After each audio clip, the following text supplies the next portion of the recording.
This week, a rule almost went into effect that would have quietly stripped student loan forgiveness from teachers, nurses, and nonprofit workers.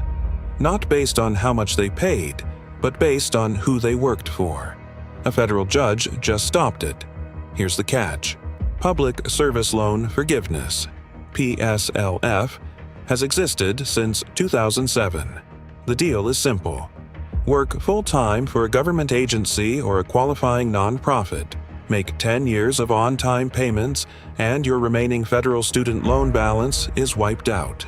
Since it started, more than 1 million borrowers have had debt forgiven this way. The average amount forgiven is roughly $70,000. For someone making $40,000 a year as a social worker or a public school teacher, that is not a small number. That is life-changing. For a lot of people in lower-paying public service jobs, it is the entire reason the math works out. Last year, the administration signed an executive order accusing some nonprofit employers of misusing the program, claiming certain organizations did not deserve to count as public service at all.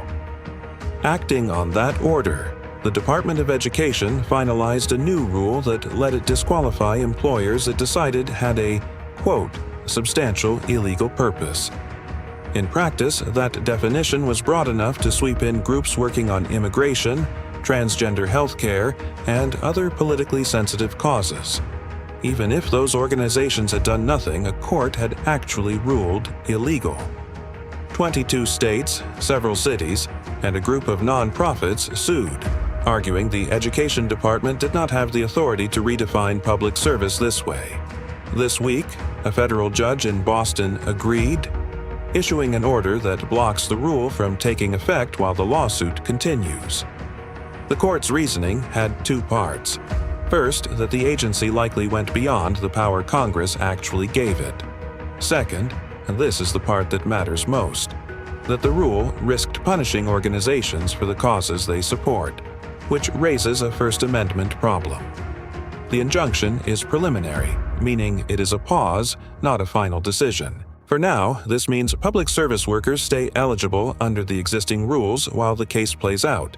That is, teachers, nurses, legal aid attorneys, social workers, nonprofit staffers who took lower salaries specifically because forgiveness was part of the deal. It is not a permanent win. The administration can appeal, and the courts will ultimately decide whether the rule is legal at all.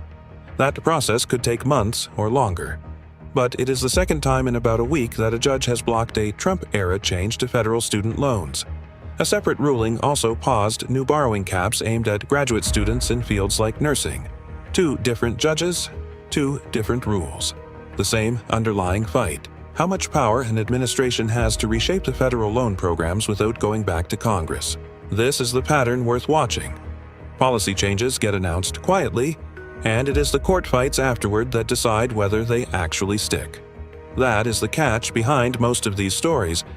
The headline is not the end, it is the opening move. If you want the next one broken down like this, subscribe. This channel tracks exactly these stories every week.